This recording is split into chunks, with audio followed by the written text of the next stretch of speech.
Bugun men qariyalar uchun juda muhim bo'lgan masalani tushuntirib beraman. Avgust oyida pensiya yoki nafaqa ustiga qo'shimcha pul kimlarga beriladi? 25 million so'm degan gap nimani anglatadi? Bu pul hammaga tushadimi yoki faqat ayrim toifadagi fuqarolargami? Bu ma'lumotni oxirigacha eshitish juda muhim. Chunki ko'pchilik odamlar aynan huquqini bilmagani uchun o'ziga tegishli qo'shimcha to'lovni vaqtida ola olmaydi.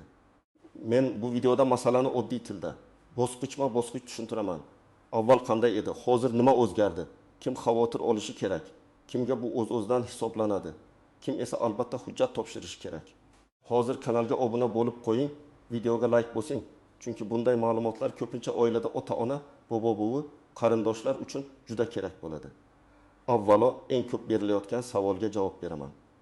Qariyalar qo'shimchasi oshdi. Avgustda kim 20 million so'm oladi? Bu yerda odamlar ko'pincha bitta narsa adashtiradi. 20 million so'm degani hamma pensiyaning pensiyasiga shuncha pul qo'shiladi degani emas.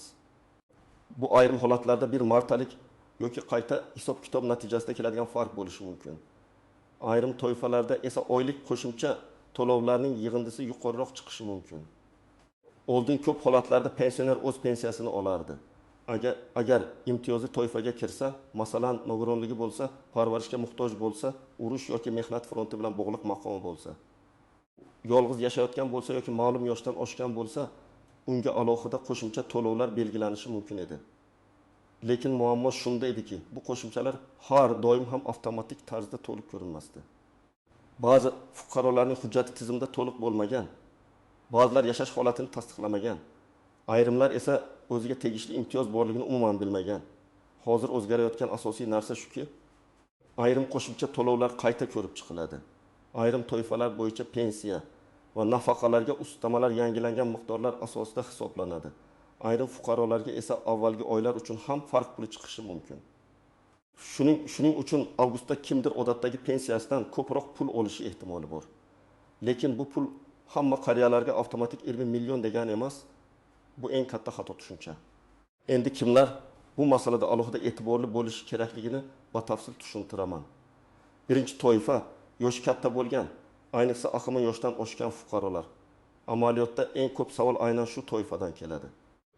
Chunki ma'lum yoshdan keyin pensionerga parvarish, sog'liq, ijtimoiy yordam bilan bog'liq qo'shimcha yengilliklar va ustamalar qo'llanishi mumkin.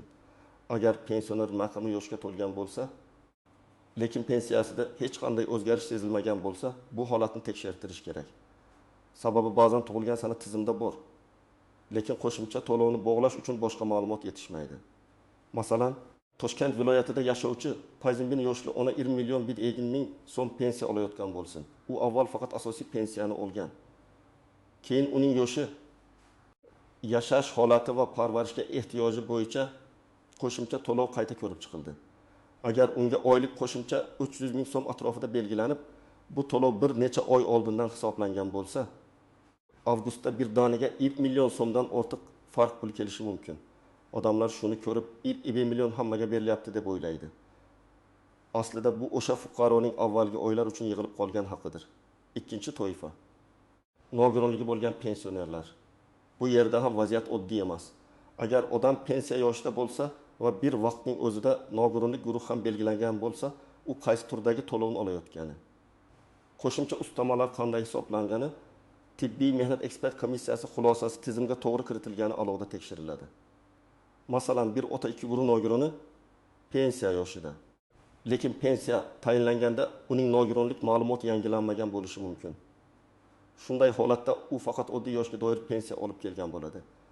Keyinchalik hujjatlar to'g'rilansa, unga qo'shimcha ustama belgilanadi va oldingi davr uchun farq hisoblanishi mumkin. Uchinchi toifa boquvchisini yo'qotgan oilalar tarkibidagi qariyalar. Ba'zan oilada pensioner ona yoki ota bo'ladi. U turmush o'rtog'idan ayrilgan.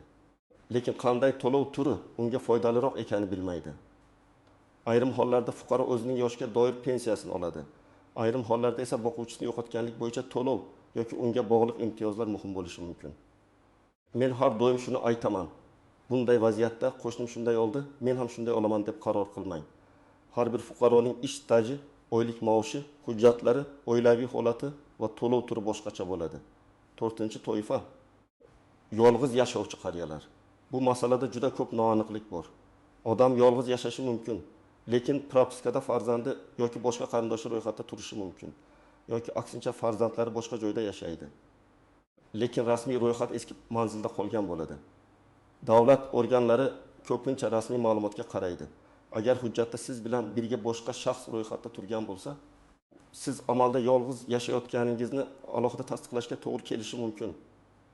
Shu sababli qo'shimcha to'lov masalasida uy daftaridagi, mahalla ma'lumotnomasidagi va pasport tizimidagi ma'lumotlar bir-biriga mos bo'lishi juda muhim. 5-toifa. Pensiyasi eng kam miqdorga yaqin bo'lganlar. Pensiya tizimida minimal darajalar, kam ta'minlanganlik, ijtimoiy nafaqa va kompensatsiya to'lovlari muhim rol o'ynaydi. Agar qariyaning pensiyasi juda past bo'lsa, unga turli qo'shimcha yordamlar chiqishi mumkin. Masalan, odamning ish staji kam bo'lgan, ko'p yil norasmiy ishlagan, shuning uchun pensiyasi past chiqqan. Bunday holatda u ijtimoiy yordam, moddiy yordam yoki ayrim kompensatsiyalar bo'yicha mahalla va tegishli tashkilotlarga murojaat qilishi mumkin. Lekin bularning hammasi avtomatik keladi deb kutib o'tirish to'g'ri emas. Endi aniqroq raqamli misollar keltiraman. Birinchi misol, pensioner ota oyiga 1.2 million so'm pensiya oladi. U aqimli yoshga to'lgan, lekin bir necha oy davomida qo'shimcha to'lov hisoblanmagan. Keyin hujjatlar tekshirildi va unga oyiga 300.000 so'm ustama belgilandi. Agar bu ustama 5 oy oldindan hisoblab berilsa, u 1.500.000 so'm farq puli olishi mumkin. Bu holatda avgustda uning kartasiga odatdagi 1.200.000 so'm pensiya va qo'shimcha 1.500.000 so'm farq tushishi mumkin. Lekin keyingi oylarda u yana 1.10 million qo'shimcha olmaydi. Balki belgilangan oylik ustama qo'shilib boradi. Ikkinchi misol, 7-6 yoshli ona 9.000 so'm atrofida nafaqa oladi. U yolg'iz yashaydi. Lekin hujjatda nabirasi ham shu manzilda ro'yxatda turibdi. Amalda nabirasi boshqa shaharda ishlaydi. Ona, men yolg'izman, nega qo'shimcha pul chiqmayapti deb o'ylaydi. Bunday vaziyatda masala faqat og'zaki gap bilan hal bo'lmaydi. Ro'yxatdagi ma'lumot to'g'rilanishi, mahalladan holat bo'yicha ma'lumot olinishi, zarur bo'lsa ijtimoiy xodim tomonidan o'rganish o'tkazilishi kerak. Shundan keyin qo'shimcha yordam masalasi ko'rib chiqiladi. 3-misol. Bagmazin 2 yoshli ota nogironlik guruhi ham bor, lekin nogironlik muddati uzaytirilgani haqidagi ma'lumot pensiya tizimiga vaqtida o'tmagan. Natijada ustama to'xtab qolgan yoki kamaygan bo'lishi mumkin. U bir necha oy kamroq pul olgan. Keyin tibbiy xulosa va hujjatlar yangilansa, unga avvalgi oylar uchun qayta hisob-kitob qilinadi. Ana shunda avgust oyida kattaroq summa kelishi mumkin. 4-misol, xotin pensioner, ikkalasi ham pensiya oladi. Ulardan biri vafot etganidan keyin tirik qolgan turmush o'rtog'i qanday huquqlari borligini bilmaydi. Dafn puli, boquvchisini yo'qotish bilan bog'liq imkoniyatlar, qayta hisob-kitob, to'lov turini tanlash masalalari bor. Agar oila vaqtida murojaat qilmasa, ayrim to'lovlar kechikadi. Shuning uchun bunday og'ir vaziyatlarda ham hujjat masalasini unutmaslik kerak. Endi eng muhim istisnolar va ko'pchilik bilmaydigan nozik jihatlarga o'tamiz. Birinchi nozik jihat. Qo'shimcha to'lov olish uchun faqat yosh yetarli bo'lmasligi mumkin. Odam daxun yoshdan oshgan bo'lsa ham, uning pensiya turi, yashash holati, nogironlik maqomi, avvaldan olayotgan ustamalari va boshqa imtiyozlari tekshiriladi. Ba'zan fuqaroga bitta asos bo'yicha qo'shimcha beriladi, lekin ikkinchi asos bo'yicha alohida to'lov qo'shilmaydi. Chunki qonunchilikda ayrim to'lovlar bir-birini takrorlamasligi belgilangan bo'lishi mumkin. Ikkinchi nozik jihat, farq puli bilan doimiy oshirilgan pensiya bir xil narsa emas. Farq puli bu oldin berilmagan yoki kam hisoblangan summa uchun bir martalik to'lov. Doimiy oshirilgan pensiya esa keyingi oylarda har oy keladigan yangi miqdor. Masalan, avgustda kartangizga odatdagidan 1 million so'm ko'proq tushdi. Bu sizning pensiyangiz har oy 1 millionga oshdi degani bo'lmasligi mumkin. Keyingi oy to'lov varaqasini tekshirib, asosiy pensiya qancha, ustama qancha, farq puli qancha ekanini ajratib ko'rish kerak. 3-nozik jihat. Bank kartaga tushgan pulning nomini bilish kerak. Ko'p pensionerlar faqat umumiy summani ko'radi. Lekin to'lovning ichida pensiya, nafaqa, kompensatsiya, moddiy yordam, farq puli, dafn puli yoki boshqa to'lov bo'lishi mumkin. Agar siz faqat pul tushdi deb qo'ysangiz, keyin nima uchun kelganini bilmaysiz. Men tavsiya qilaman, bank ilovasidan yoki bank filialidan to'lov izohini ko'ring. Pensiya jamg'armasi yoki tegishli idoradan esa hisob-kitob varaqasini so'rang. 4-nozik jihat, qarzdorlik va ushlab qolishlar. Ayrim pensionerlarning pensiyasidan kredit, aliment, ijro hujjati, ortiqcha to'langan summani qaytarish kabi ushlab qolishlar bo'lishi mumkin. Shuning uchun qo'shimcha to'lov belgilansa ham kartaga to'liq tushmasligi ehtimoli bor. Masalan, pensionerga 1.500.000 so'm farq puli hisoblandi. Lekin undan ma'lum foiz ijro hujjati bo'yicha ushlab qolindi. Fuqaro esa menga to'liq bermadi deb o'ylaydi. Bunday holatda avvalo pensiya hisob-kitobi va bank tushumlarini solishtirish kerak. 5-nozik jihat. Hujjatdagi bitta xato ham to'lovni kechiktirishi mumkin. Familiyada harf xatosi, tug'ilgan sanada farq, pasport ma'lumotining yangilanmagani, nogironlik xulosasining muddati, yashash manzili, bank karta raqami, telefon raqam, mahalla ma'lumotnomasi, bularning hammasi amalda ta'sir qiladi. Ayniqsa qariyalar ko'pincha eski pasport, eski hujjat yoki yangilanmagan ma'lumot bilan yuradi. Hujjatlar to'g'ri bo'lmasa, tizimda to'lov to'xtab qolishi yoki noto'g'ri hisoblanishi mumkin. 6-nozik jihat. Har bir viloyatda amaliy tartib biroz farq qilishi mumkin.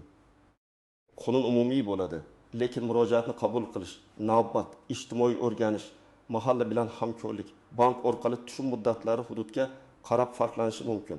Shuning uchun boshqa tumanda qo'shnim bir kunda oldi. Meniki nega cho'zildi degan savolga har doim ham bitta javob bo'lmaydi. Muhimi, siz murojaatni rasmiy ro'yxatdan o'tkazing va javobni yozma shaklda oling. 7-nozik jihat. Qo'shimcha to'lov uchun kimdir sizdan pul so'rasa, ehtiyot bo'ling.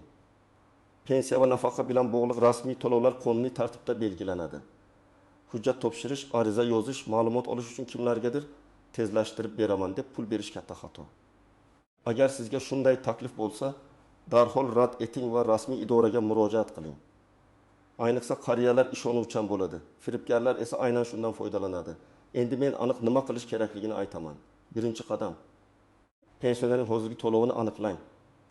Faqat kartaga tushgan umumiy summani emas, balki pensiya turi, asosiy miqdor, ustamalar, kompensatsiyalar va ushlab qolishlarni alohida ko'ring.